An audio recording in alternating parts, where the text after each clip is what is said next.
since a number of students are probably getting their applications together and getting ready to actually apply to law school, I figured now's a good time to talk about personal statements since people have been asking me for advice, whatever pointers I have on writing personal statements. It can be very difficult, especially at the very beginning, because the hardest part is just thinking of a topic and putting something down on the page in the first place. But yeah, I'm happy to share some pointers that I've come up with based on my experiences writing it, speaking to some of the admissions people at various schools about personal statements, and also just in the research I've done. I I researched pretty extensively because I had a lot of trouble when I was writing it in the first place of where to get started and how to really make sure that it was of the best quality it can be. So um, first thing was just a general point on the approach that you should use. People say, how do I think of a topic in the first place? And it's hard for me to answer that, but what I generally tell people is they have your application, they have your resume, they have your grades, they have a profile of you based on the credentials that you've submitted, but they don't have a full picture, a full well-rounded picture of you as a person. So imagine that the admissions committee is meeting and you have a chance to walk into the room for 2 minutes and you could say whatever you want to say to them that could possibly turn you from a set of numbers into a person, a real human being with some kind of relatable experience, something that would engage them in some way. So if you walk into that room and you have 2 minutes, what would you talk about? What would you want to tell somebody in order to interest them, in order to engage them, in order to distinguish you in some way? Now, I know that's very open ended. It doesn't really give you an answer as to what you should write about, but at least puts you in the right mindset of, what kind of things are you looking for? You're not looking for something boring. You're not looking for something dry. You're not looking to just sort of meet some kind of criteria of saying necessarily why you want to go to law school. It doesn't have to be that bland. It can be something engaging and interesting. So again, just you have 2 minutes, walk into that room. What would you write about? So that's just a baseline of where to start. Just a few additional points. I wouldn't get too novel and crazy with regard to what you write. There are some people who, they'll write in poetry format or they'll write like a movie screenplay or try to write it in the form of a legal brief. Don't do any of those things. That's a very bad idea.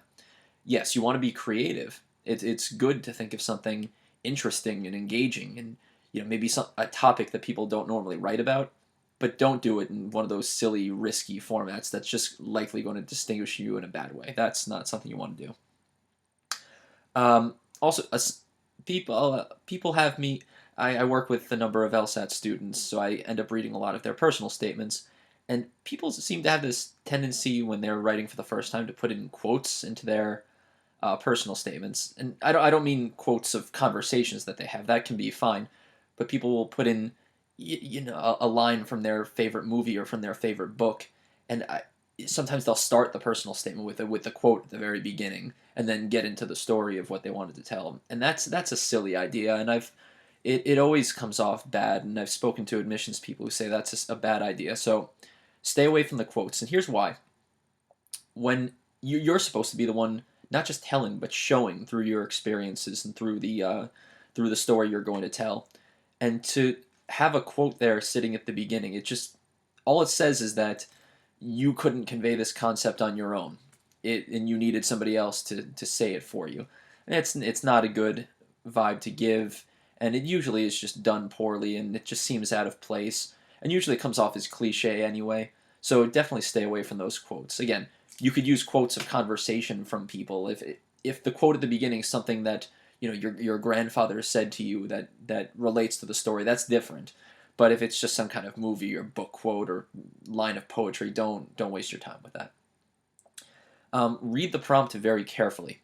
Now, once in a while they'll give you some specifics, they'll give you some guidance, but in general these prompts are very open-ended because they want to give you free rein to write about anything that can come to your mind.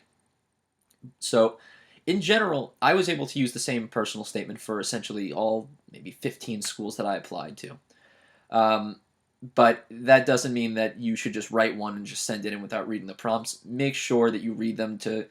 Some schools will ask things that are a little bit more specific than others and require a little bit of tailoring to what may be just a generic personal statement. So again, read carefully, see what the schools want, and maybe what you can do is write a generic one and then just tailor it as you go along to the schools that maybe, one school might say, talk to your specific, speak to your specific interest in our school. So then you can add that into the end of your personal statement, to that particular version. Or another school might actually say they would like to know about, why you want to go to law school in the first place. But unless they ask something very, a little bit more constrained, you have free reign, and I think it's meant to be that way. They don't want to constrict you. They want you to have the ability to write about whatever it is you want to write about.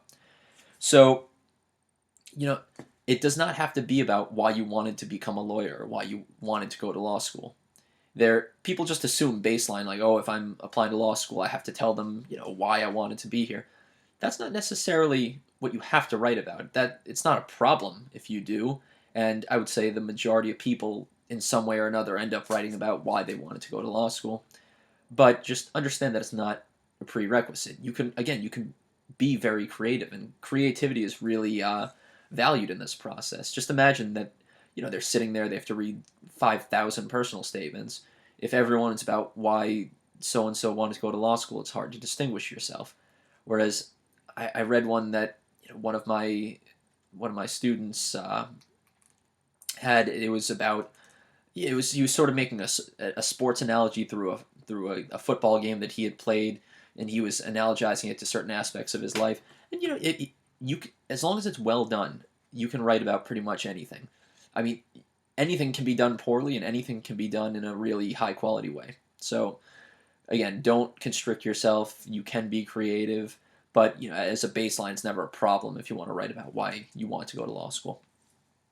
I would avoid some cliches and sweeping overgeneralizations, and by that I mean a lot of people will, almost play it too safe and say things like, "Oh, I'm going to law school so I can defend against injustice," or uphold the rights of the downtrodden, and that just sounds silly. First of all, that's not what you're going to do in your actual career, likely, and it just sounds like something that it just sounds too cliche. Now, that doesn't mean that. Let's say you had an experience. You worked at a battered women's shelter, and that led you to want to go to law school to defend the rights of these women that you worked with. That's different because it's a specific, tailored example of people that you wanted to help out, and it led you to want to go to law school. That's different than saying this broad, sweeping generalization of just defending injustice in the abstract. So, just whenever you feel yourself getting too abstract, too cliched, too generalized, try and constrain it, make it a little more realistic, because they could smell right through, the sift through the BS of some of these personal statements, so to speak. Big important thing. Make sure you edit. I can't stress this enough. I wrote my personal statement within, I had a good idea, at least what I thought was a good idea, and got it down on the paper really quickly, and I must have spent about 10 times as much time editing it as I did actually writing it in the first place. You want to edit for the grammar, the style, the structure. You can rearrange it, and you want to make sure that each sentence is exactly where it should be, that it builds in the exact right format that you want it to. You want other people to read it, have as many objective eyes looking at this thing as possible, because they're going to see things that you didn't necessarily see, because certain ways of speaking and sentence structure might sound right to you because it came out of your head, but to an objective reader, they might be able to point out why it's maybe not the best structure. Also, because a lot of these personal statements are meant to have some kind of emotional impact. You write about a story that means a lot to you. It's very personal, very intimate to you. But it's not necessarily going to have that impact to an objective reader. So I would say, sure, you can have your family and your friends edit for grammar and structure, things like that. But the most important thing is to leave that kind of emotional impact and make sure that this personal statement says what you want it to say. Not in the face value, but in between the lines, that it says what you want it to say. So make sure you give it to professors or anybody who can really provide you with objective feedback, because all that matters. These people who are reading it, they're completely objective. They don't know you. They don't understand your situation or anything like that. So if it doesn't have that the emotional impact you want it to an objective reader, you'll know that you have to change something to make sure that it gets through to them. So it depends on what you're going for in your personal statement, but I think it's good advice across the board to always make sure you get enough eyes on it to edit it for you. Also, a lot of people end up rehashing sections of their resume. They end up essentially just talking about their awards and achievements and job experiences. And it's okay to elaborate on certain very important job experiences or extracurriculars, but they have your resume. They have that, and they're going to read it top to bottom. So if you're just repeating things from there, you're not adding to your candidacy in any way. You're not distinguishing yourself and making yourself more well-rounded, as compared to the credentials that they already have there on the table. So you want to make sure you aren't just rehashing. If it's something that's on your resume, it's not something that should be on there unless it's really extrapolating on something such that they couldn't possibly have known about it just by reading your resume. Also, don't use your personal statement as a place to explain away poor GPA or poor LSAT. This isn't the place to be making excuses. This is the place to really be putting yourself up on a pedestal, so to speak, and really highlighting your best qualities and showing yourself in the best light. If you're making excuses here, first of all, it makes you look bad. It brings you down a notch because you're highlighting negatives. And second of all, it's really not the place to be explaining those things away. You're allowed to submit additional documents. You can submit an addendum, as they call it, to your application, and that's a place where you can explain anything that maybe isn't apparent from the rest of your application, like a catch-all. If there's anything that you need to say outside of all the other things that you'll be submitting. And that's the place where if you really have an extenuating circumstance for a poor LSAT, say you were absolutely horribly sick the first time you took it, and your score was nowhere close to what you wanted it to be, and then you retook it and got a great score, you want to maybe explain away the first one. Or let's say you had a year of undergraduate which you were caring for a sick relative and your GPA just was terrible that year. Of course, that's something you want to let them know about. The personal statement is not the place to do it. Okay, and one final tip is that a lot of people end up telling stories about relatives or people important in their lives. Who are the heroes and the role models that shaped your mindset. Remember, at the end of the day, that the personal statement is about you. It's about your experience, and it's supposed to be a way of highlighting your candidacy. So if you end up talking too much about somebody else or somebody else's experience, they're not really learning anything new about you.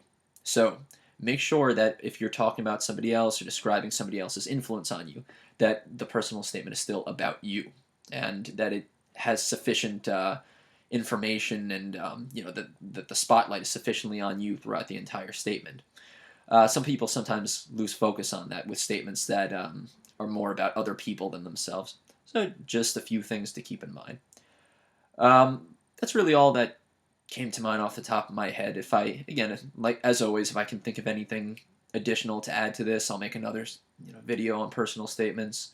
As always, if you have any questions, feedback, make sure you get it to me any way you want. I'll always get back to you quickly. And good luck writing these statements. I know, again, the hardest part is just getting something down on the page, but once you get going, it'll all seem easy from there. So good luck, take care, and I'll see you guys soon.